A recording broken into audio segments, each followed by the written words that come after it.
Good morning बच्चों। आज हम सामाजिक ज्ञान की इस क्लास में अर्थशास्त्र पोर्शन से नया चैप्टर शुरू कर रहे हैं, आर्थिक अवधारणाएं एवं नियोजन। पिछली क्लास में हमने सामाजिक विज्ञान के अंतर्गत राजनीतिक विज्ञान वाले पोर्शन को पढ़ रहे थे, जो कि पूरा हो चुका था। पिछली क्लास में भी आपको बताया था कि लोकतंत्र वाले चैप्टर में से अंतिम टॉपिक था। आज अर्थशास्त्र शुरू कर रहे हैं सामाजिक ज्ञान के अंतर्गत, और अपना जो चैप्टर है आर्थिक अवधारणाएं एवं नियोजन। बच्चों, आर्थिक अवधारणाएं और नियोजन के अंतर्गत अपन सबसे पहले बात करेंगे इसमें राष्ट्रीय आय की। राष्ट्रीय आय के बाद अपन अध्ययन करेंगे प्रति व्यक्ति आय का, और इसके बाद अपन अर्थव्यवस्था के 3 क्षेत्रकों के बारे में भी पढ़ेंगे। आगे और भी इसमें अन्य टॉपिक भी हैं। तो सबसे पहले बात करते हैं अपन बच्चों राष्ट्रीय आय।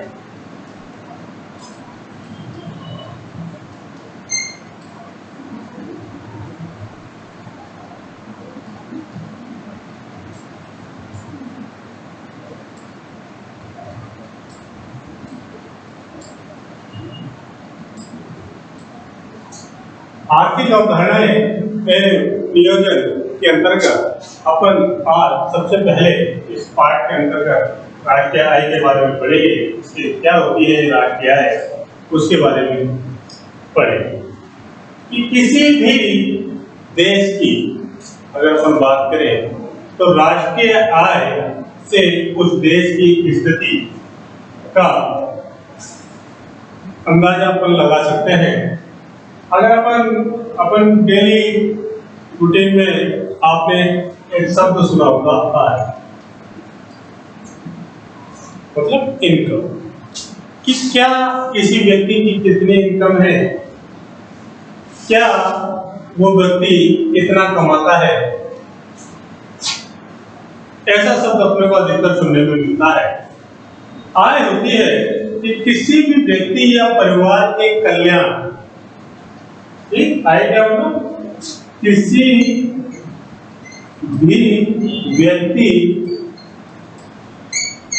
या परिवार के कल्याण को देखने का मात्रक। तो किसी भी व्यक्ति या परिवार के कल्याण को देखने का मात्रक होती है ये आय। सबसे उपयोगी कारक माना गया है इसको, कि आय किसी भी व्यक्ति या परिवार के कल्याण को देखने का सबसे उपयोगी कारक। कि आय को हम क्यों नहीं कह सकते कि आय कल्याण का एकमात्र निर्धारक है। कि व्यक्ति क्यों नहीं कह सकते हम कि आय कल्याण का एकमात्र निर्धारक है। कि व्यक्ति का कल्याण सिर्फ पैसों से ही होता है, ऐसा नहीं है। पैसों के अलावा भी और सी चीजें हैं जिसमें जो व्यक्ति के कल्याण में सहायक होती है। लेकिन जहां तक आय की बात है, कि आय को निर्धारक तो नहीं है, किंतु व्यक्ति कल्याण के अनेक निर्धारकों में से एक प्रभावशाली निर्धारक माना जाता है। व्यक्ति की आय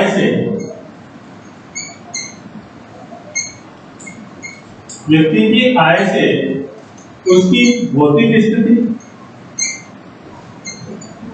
उस परिवार की या उस व्यक्ति की भौतिक स्थिति, तो उसकी भौतिक स्थिति किस तरह की है, या भौतिक रूप से वो कितना, कहते हैं कि इस व्यक्ति का लिविंग स्टैंडर्ड काफी अच्छा है। तो अच्छा इसलिए है क्योंकि उसकी आय अच्छी है, इनकम के सोर्स उसके अच्छे हैं। यानी उसकी भौतिक स्थिति, सामाजिक परिस्थिति, भौतिक स्थिति और सामाजिक परिस्थिति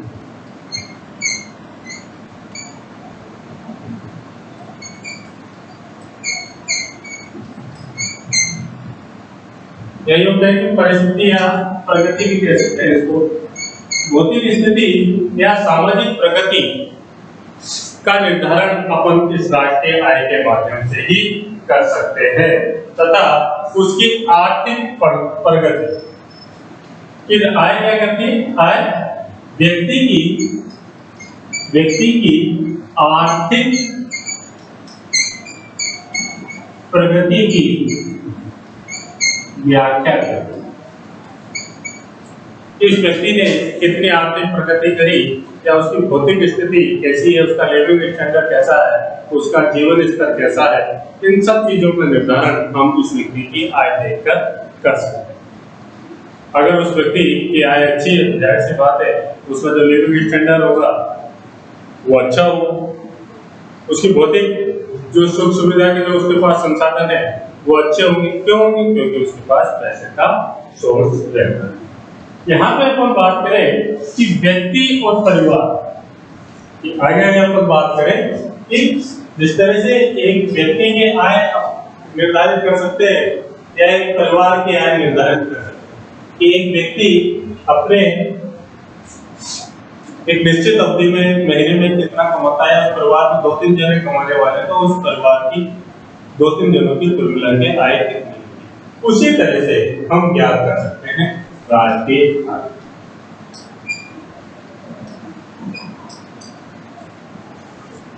कि राष्ट्रीय आय क्या होती है इसके बारे में भी चर्चा करेंगे अपन। परंतु एक राष्ट्रीय आय ज्ञात की जा सकती है कि इस तरह से, यानी सभी व्यक्तियों की आय अपने को पता हो, उन सबको जोड़ दो कि राष्ट्र के पास कहाँ से आ रही है। कि राष्ट्रीय आय की गणना एक अर्थव्यवस्था के लिए महत्वपूर्ण होगी। ये राष्ट्रीय आय अगर बात करें अगर अपन कि राष्ट्रीय आय की गणना एक राष्ट्र के लिए निम्न कारणों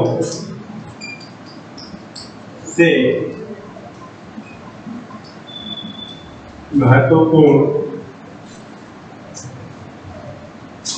होती है। क्या कारण है? बात करें उसकी। पहला कारण है कि राष्ट्रीय आय से देश की आर्थिक स्थिति का पता लगाया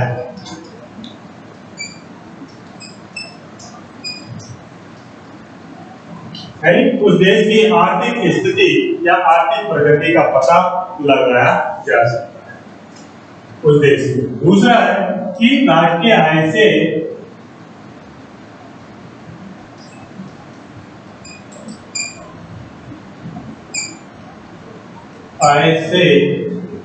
उस राष्ट्र की तुलना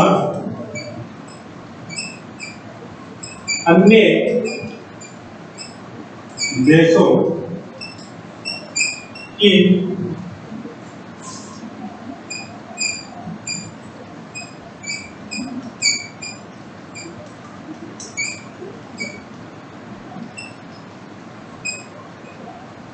अपन कारणों की बात कर रहे हैं कि राष्ट्रीय आय की गणना एक राष्ट्र के लिए निम्नलिखित कारणों से महत्वपूर्ण हो सकती है।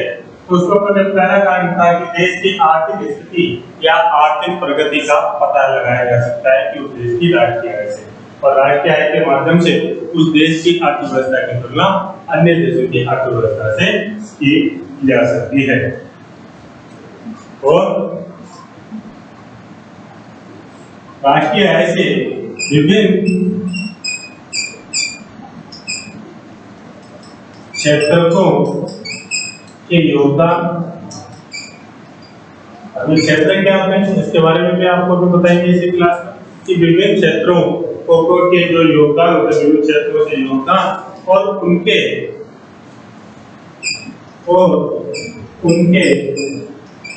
सापेक्षिक महत्व की जानकारी मिली।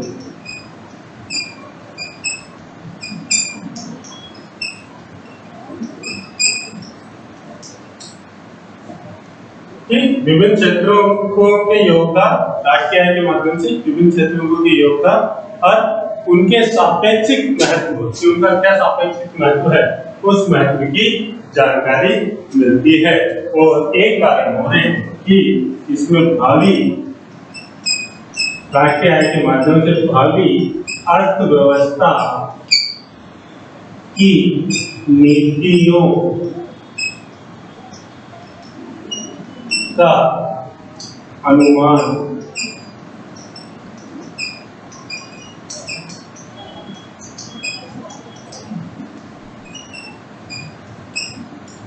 लगाया जा सकता है। देश की आर्थिक स्थिति का पता लगाया जा सकता है राष्ट्रीय आय के माध्यम से। राष्ट्रीय आय के माध्यम से उस राष्ट्र की तुलना, जो उस राष्ट्र की अर्थव्यवस्था है, उस अर्थव्यवस्था की तुलना विश्व के अन्य देशों की अर्थव्यवस्था से कर सकते हैं कि उस देश की तुलना में हमारे देश की अर्थव्यवस्था का स्तर कम है या ज्यादा है या बराबर का है, या इसको और ऊंचा बढ़ाना है तो हमको क्या क्या करना पड़ेगा, उसका भी पता लगाया जा सकता है। और विभिन्न क्षेत्रों के योगदान की, राष्ट्रीय आय में विभिन्न क्षेत्रों का क्या योगदान रहा और उनका क्या सापेक्षिक महत्व रहा, इसका भी पता लगाया जा सकता है। और भावी अर्थव्यवस्था की हमारी कितनी आय होगी, उससे हम कौन कौन सी नीतियां आगे लागू कर सकते हैं, इस चीज का भी पता लगाया जा सकता है। ये राष्ट्रीय आय से के कारण एक राष्ट्र के लिए क्यों महत्वपूर्ण होते हैं, उनके कारण थे, उनको पढ़ लिया।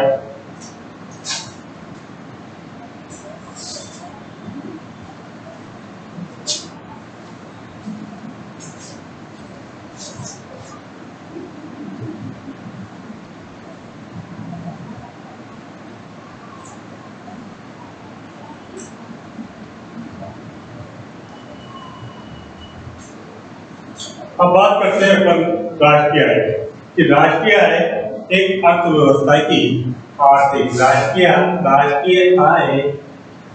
एक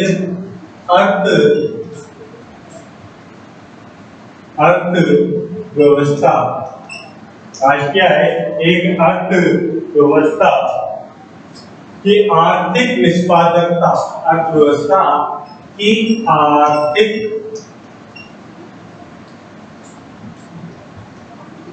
निष्पादकता का मौद्रिक माप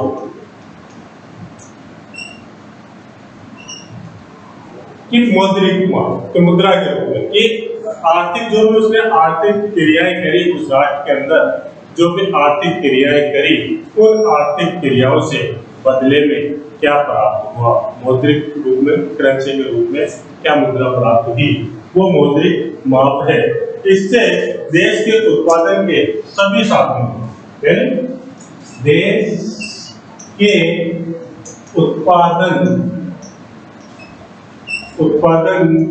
से सभी साधनों द्वारा एक वित्तीय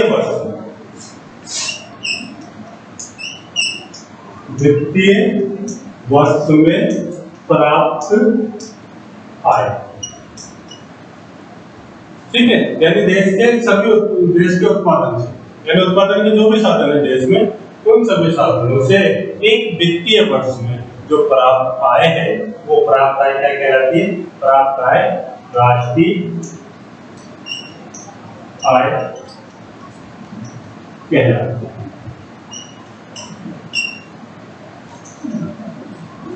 हमें इस परिभाषा में मतलब दो चीजें आ रही है, एक तो वित्तीय वर्ष और एक उत्पादन। क्या होती है वित्तीय वर्ष? वित्तीय वर्ष की जो अवधि है, एक निश्चित अवधि, एक वित्तीय वर्ष की एक निश्चित अवधि मानी जाती है। और भारत में यह अवधि जो वित्तीय वर्ष है, भारत में वित्तीय वर्ष शुरू होता है फाइनेंशियल ईयर, इसको कहते हैं इंग्लिश में, कि वित्तीय वर्ष 1 अप्रैल से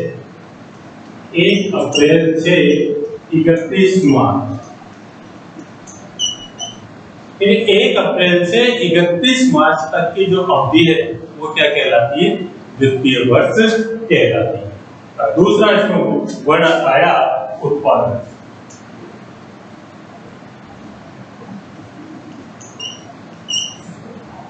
उत्पादन क्या होता है? उपयोगिता का सृजन, उपयोगिता का सृजन तथा मूल्य वृद्धि, तथा मूल्य वृद्धि का जो सृजन है, उपयोगिता का सृजन और मूल्य वृद्धि का सृजन क्या है? वो उत्पादन है।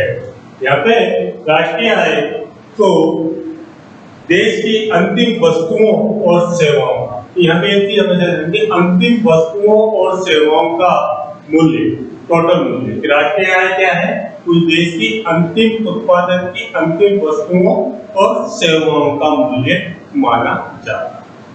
यहाँ पे अंतिम वस्तुओं की व्याख्या अपन आने वाले और उसमें करेंगे, आगे वाली क्लासों में आपको समझाएंगे।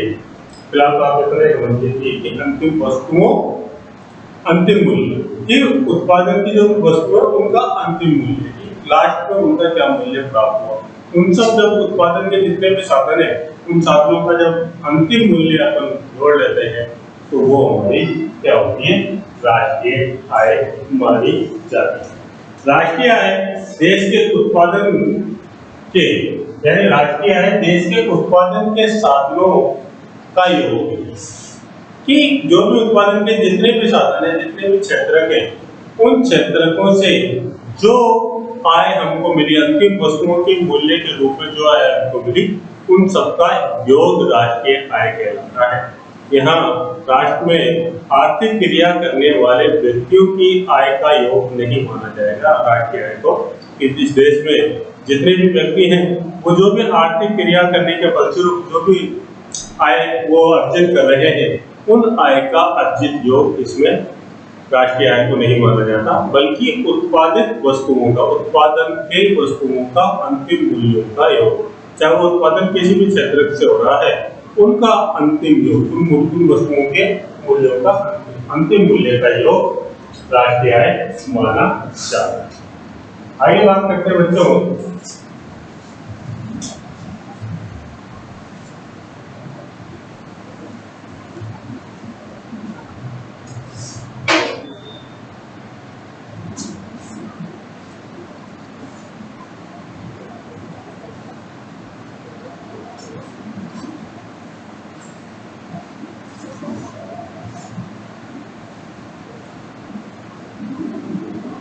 अगर अपन आगे बात करें कि देश के सभी साधन अपने संयुक्त प्रयास कि देश के सभी साधन अपने संयुक्त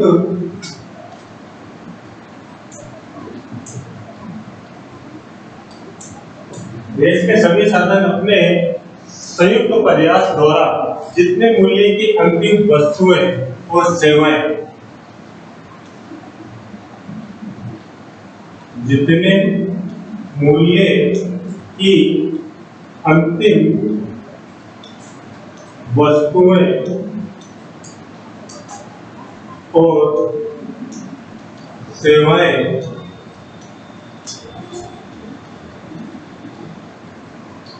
उत्पादित करते हैं, देश में उतने ही मूल्य की उत्पादित करते हैं, देश में उतने ही मूल्य की मूल्य वृद्धि का निर्माण होता है। देश के सभी साधन अपने संयुक्त प्रयास के द्वारा जितने भी मूल्य की अंतिम वस्तुओं और सेवाएं उत्पादित करते हैं, देश में उतने ही मूल्य की मूल्य वृद्धि का निर्माण होता है। और इस मूल्य वृद्धि, ठीक है, इस मूल्य वृद्धि को आय के सभी साधनों में वितरित कर दिया जाए।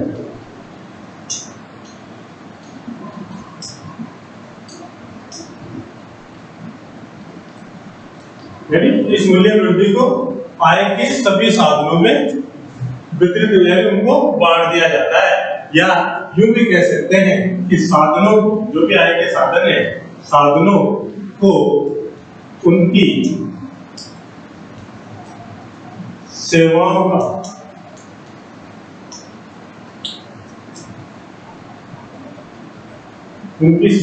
का पुरस्कार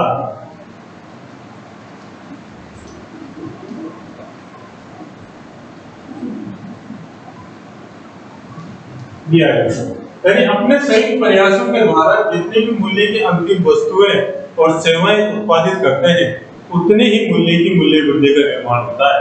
अब जो ये मूल्य वृद्धि आती है, इस मूल्य वृद्धि को आय के जिन जिन साधनों ने आय अर्जित करने में अपनी मेहनत लगाई है, उन साधनों में वितरित कर दिया जाता है। ये कह सकते हैं साधनों को उनकी सेवाओं का पुरस्कार दे दिया जाता है। और इस पुरस्कार में साधन कौन से, जैसे भूमि है, भूमि को क्या पुरस्कार मिलेगा, भूमि को लगान का पुरस्कार मिलेगा, जो भी टैक्स होगा।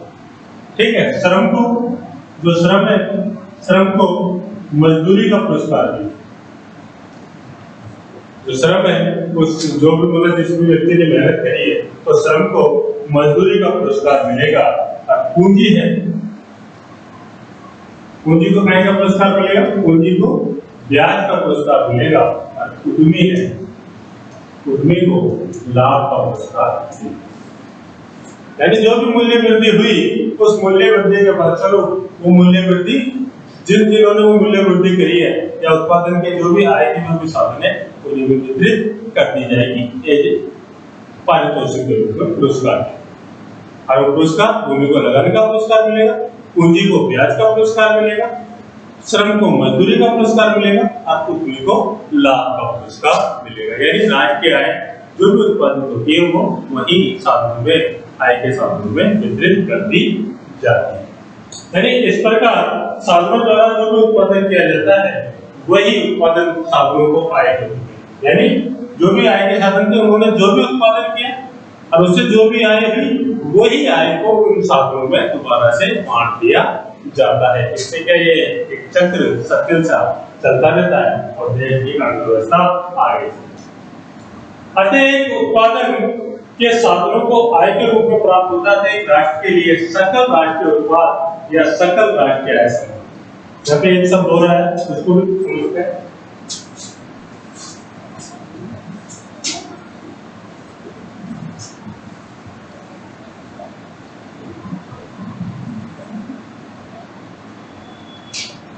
पता है आपके पास सकल राष्ट्रीय उत्पाद या सकल राष्ट्रीय आय, ये दो शब्द है। सकल राष्ट्रीय उत्पाद में जीडीपी कितना उत्पादन हुआ, देश में सभी साधनों से उत्पादन कितना हो, सभी क्षेत्रों से, प्राथमिक क्षेत्र से, द्वितीय क्षेत्र से, तृतीय क्षेत्र से, या जो भी आय के जो भी साधन है, उन साधनों से कितना उत्पादन हुआ, तो वो क्या कहलाता है, वो सकल राष्ट्रीय उत्पाद कहलाता है। सकल राष्ट्रीय उत्पाद को बेचने से, जो भी उत्पादन हो, उस उत्पादन को बेचने से जो आय हमको मिली, वो आय कहलाती है सकल राष्ट्रीय आय। यानी सभी साधनों से प्राप्त आय को सकल राष्ट्रीय आय कहा जा सकता है। यानी संक्षेप में हम कह सकते हैं, क्या कह सकते हैं कि एक देश के उत्पादन के सभी साधनों द्वारा, एक देश के उत्पादन के सभी साधनों द्वारा एक वित्त वर्ष में, सभी साधनों द्वारा एक वित्त वर्ष में उत्पादन प्रक्रिया में योगदान के फलस्वरूप उत्पादन प्रक्रिया में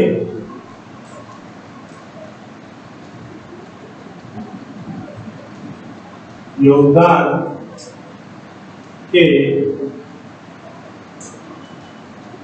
फलस्वरूप उत्पादन प्रक्रिया में योगदान के फलस्वरूप प्राप्त आय का योग फलस्वरूप प्राप्त आय का योग राष्ट्रीय आय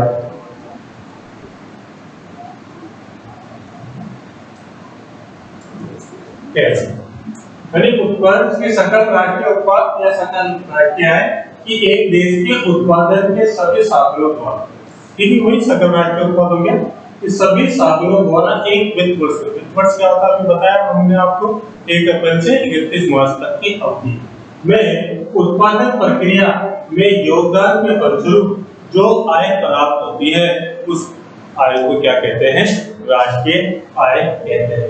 ये राष्ट्रीय आय की एक परिभाषा हमने आपको दी। राष्ट्रीय आय को घरेलू साधन आय, उसको क्या और भी क्या कहते हैं? घरेलू साधन आय। घरेलू राष्ट्रीय आय को घरेलू साधन आय या विदेशों से प्राप्त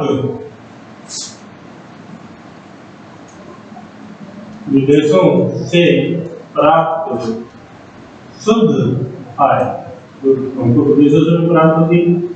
जैसे कोई हमारे परिवार का सदस्य बाहर कमाने चला गया तो परिवार के भरण पोषण के जो पैसा भारत में भेज रहा है, अपने देश में भेज रहा है, परिवार के लिए भेज रहा है, तो वो भी देश की आय में ही रहेगी। तो शुद्ध प्राप्त आय के योग के रूप में, यानी कि इन दोनों का घरेलू साधन आय और विदेश से प्राप्त आय के रूप में भी इसको हम जानते हैं।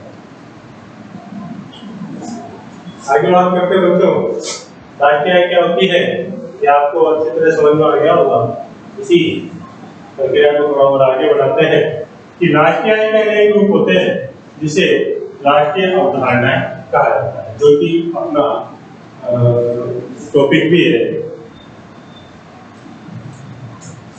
क्या कहा जाता है उसको? राष्ट्रीय आय अवधारणा। अनेक रूप होते हैं तो उन रूपों को राष्ट्रीय आय अवधारणा के रूप में भी जाना जाता है। इन अवधारणाओं के अपने कुछ नाम होते हैं, विशिष्ट नाम होते हैं, अर्थ और उपयोगिता भी होती है, चाहे तो सकल घरेलू उत्पाद बोल लो, शुद्ध घरेलू उत्पाद बोल लो, सकल राष्ट्रीय उत्पाद बोल लो, या अलग अलग नामों से इनको हम जानते हैं। अलग अलग इनके नाम होते हैं, एक दूसरे से पृथक होते हैं। सकल राष्ट्रीय उत्पाद बोला, सकल घरेलू आय बोला, एक दूसरे से पृथक होते हुए भी ये मोटे रूप में एक ही रूप में आते हैं, वो है राष्ट्रीय आय के रूप में आते हैं। यानी एक अर्थव्यवस्था की निष्पादकता को मापने के लिए सकल घरेलू उत्पाद की एक अर्थव्यवस्था की निष्पादकता को मापने के लिए क्या काम में लिया जाता है, जो मात्रा काम में लिया जाता है वो सकल घरेलू उत्पाद है। यानी उस देश में कितना सकल घरेलू उत्पाद हुआ जिससे उस देश की अर्थव्यवस्था की निष्पादकता को मापा जाता है। और एक वित्त वर्ष के दौरान देश की घरेलू सीमाओं में उत्पादित समस्त अंतिम मूल्य और सेवाओं के मौद्रिक मूल्य। अब सकल घरेलू उत्पाद क्या है? जो भी देश में उत्पादन हो एक वित्त वर्ष के दौरान, कि जो भी चाहे कहीं से भी जाए, प्राकृतिक रूप से जो भी उत्पादन हो रहा है, चाहे फैक्ट्रियों में जो भी उत्पादन हो रहा है, चाहे सेवाओं के रूप में जो भी उत्पादन हो रहा है, उन सब उत्पादनों से प्राप्त जो आय है उस आय को राष्ट्रीय आय कहा जाता है। ये राष्ट्रीय आय को आप अच्छी तरह समझ चुके होंगे कि क्या राष्ट्रीय आय होती है। और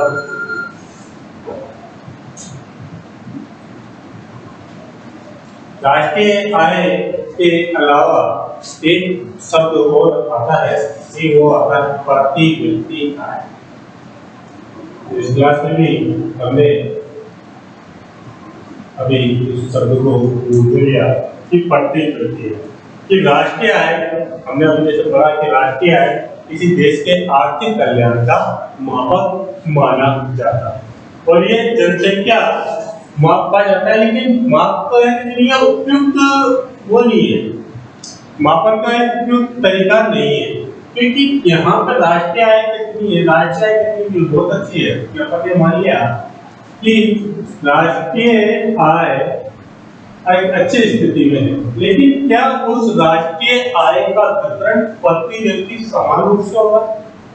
एक ये महत्वपूर्ण चीज कि राष्ट्रीय आय तो बहुत अच्छी है, लेकिन प्रत्येक व्यक्ति में वो वितरण समान रूप से नहीं है, तो उस देश के कुछ व्यक्तियों की या एक व्यक्तियों के बहुत बड़े समूह की स्थिति खराब हो सकती है।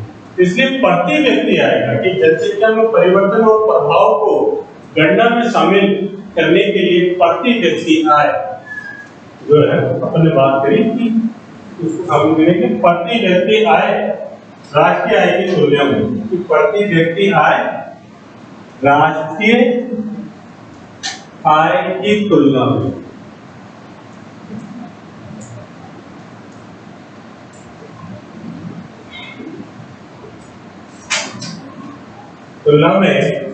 आर्थिक कल्याण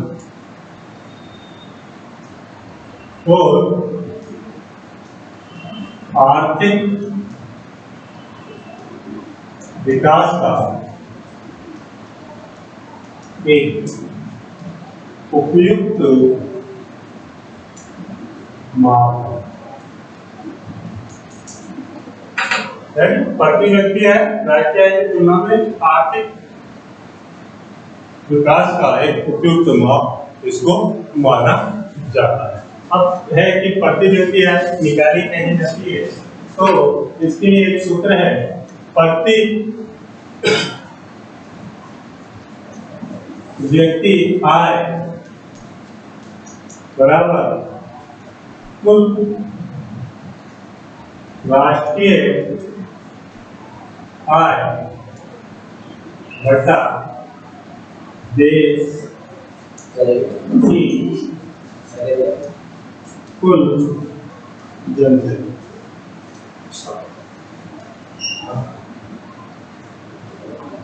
उतारो बच्चों,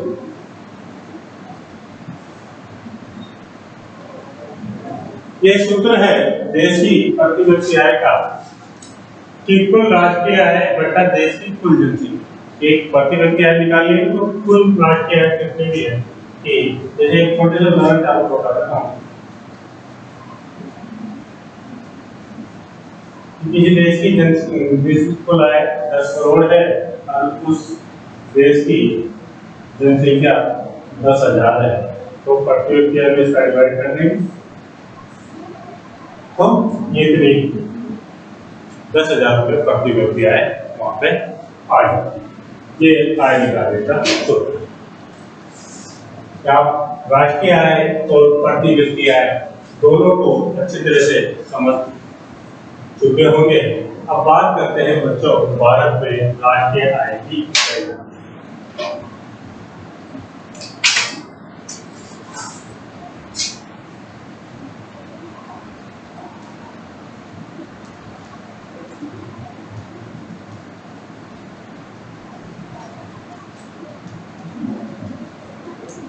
भारत में अगर राष्ट्रीय आय की गणना करें तो स्वतंत्रता से पहले ऐसी कोई संस्था भारत में नहीं थी जो भारत में राष्ट्रीय आय की गणना करती। सबसे पहले अगर बात करें कि भारत में सबसे पहले श्री दादा भाई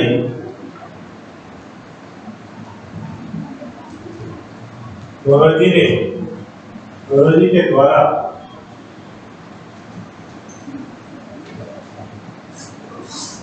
अठारह में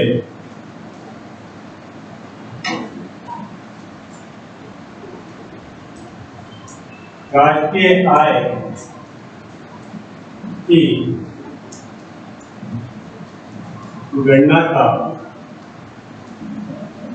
प्रथम प्रयास किया।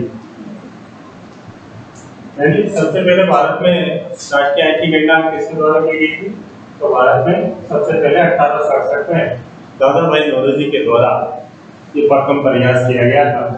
इनके बाद की बात करें तो इनके बाद भी कई अर्थशास्त्रियों ने भारत में राष्ट्रीय आय की गणना के प्रयास किए। इनमें Pandit Siraj, doctor B K R D Rao, doctor R C Desai, इन्होंने भी राष्ट्रीय आय की गणना के अनुमान लगाए। लेकिन इनके जो अनुमान थे, इनके अनुमान अलग अलग आधारों पर लगाए गए थे। ना तो इनके पास सूचना, इनकी अगर बात करें तो इनके पास जो सूचना के संबंध थे उनको जुटाने के भी कोई संसाधन इनके पास नहीं थे। सूचनाओं का अभाव था, विश्वसनीय समंकों का अभाव था, और सबसे बड़ी बात इनके पास सांख्यिकीय जो विधि थी उस विधि का भी इनको ज्ञान नहीं था। इस कारण से स्पष्ट अनुमान राष्ट्रीय आय के ये लोग नहीं लगा पाए। अनुमान लगाए थे लेकिन स्पष्ट एग्जैक्ट जो राष्ट्रीय आय है वो ये लोग उसकी गणना ये लोग नहीं कर पाए। जब भारत स्वतंत्र हो गया उसके बाद पीसी महालनोबिस, पीसी महालनोबिस एक महान अर्थशास्त्री थे जो हमारी एक पंचवर्षीय योजना के सूत्रधारक भी रहे थे। उनकी अध्यक्षता में, पीसी महालनोबिस की अध्यक्षता में सरकार द्वारा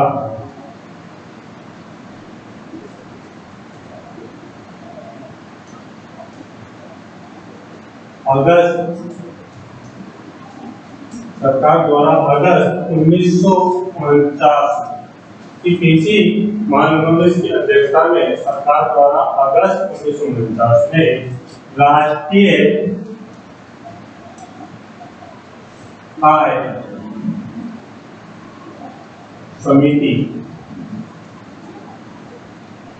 का गठन किया गया।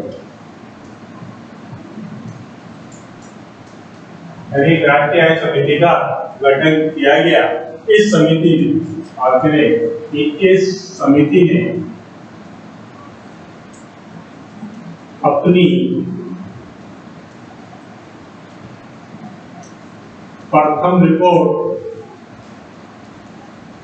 1951 में तथा अंतिम रिपोर्ट 1955 में दी। यानी अपनी समिति ने भारत में सबसे पहले श्री दादा भाई नौरोजी द्वारा 1868 में राष्ट्रीय आय की गणना का प्रथम प्रयास किया गया था। उसके बाद बात करें Pandit Siraj, doctor B K R D Rao, doctor R C Desai, इन्होंने भी प्रयास किया और इनके प्रयास सफल नहीं हुए।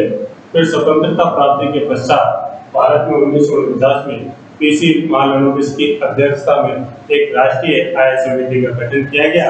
और इस राष्ट्रीय आय समिति ने जो अपनी प्रथम रिपोर्ट थी वो पहली रिपोर्ट 1951 में दी और फिर अंतिम रिपोर्ट इसने 1949 में दी।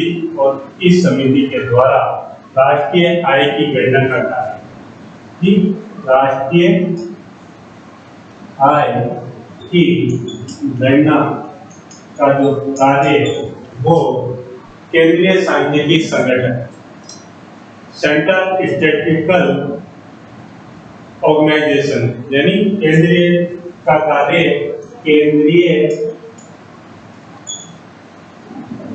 सांख्यिकी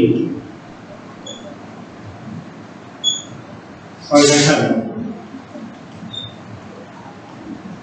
CSO, जो केंद्रीय सांख्यिकी संगठन था CSO, उसको सौंप दिया गया। यानी तब से लेकर हर वर्ष भारत में जो राष्ट्रीय आय की गणना का कार्य ये CSO यानी केंद्रीय सांख्यिकी संगठन के द्वारा किया जा रहा है। ये बच्चों जो आज हमने अर्थशास्त्र में ये पहला चैप्टर शुरू किया था, आर्थिक अवधारणाएं नियोजन, तो उसमें राष्ट्रीय आय से संबंधित कुछ फैक्ट आपको बताए थे। इसमें कुछ शब्द आज मैंने जो यूज में लिए थे, अगली क्लास में हम उन्हीं की विस्तारित रूप में चर्चा करेंगे। जैसे हमने अर्थव्यवस्था के क्षेत्रकों की बात करी थी, तो अर्थव्यवस्था के जो 3 क्षेत्र होते हैं, प्राथमिक क्षेत्र, द्वितीयक क्षेत्र, तृतीयक क्षेत्र, उन सभी की चर्चा करेंगे। किस क्षेत्र का महत्व ज्यादा है, किस क्षेत्र का महत्व कम है, पहले के क्षेत्र का महत्व ज्यादा था, अब के क्षेत्र का, इस सब चीज की चर्चा अगली क्लास में आपको बताएंगे। आज की क्लास से संबंधित अगर आपको कोई परेशानी हो तो आप हमको फोन पे संपर्क कर सकते हैं। हम आपकी समस्याओं को समाधान का प्रयास जरूर करेंगे। धन्यवाद।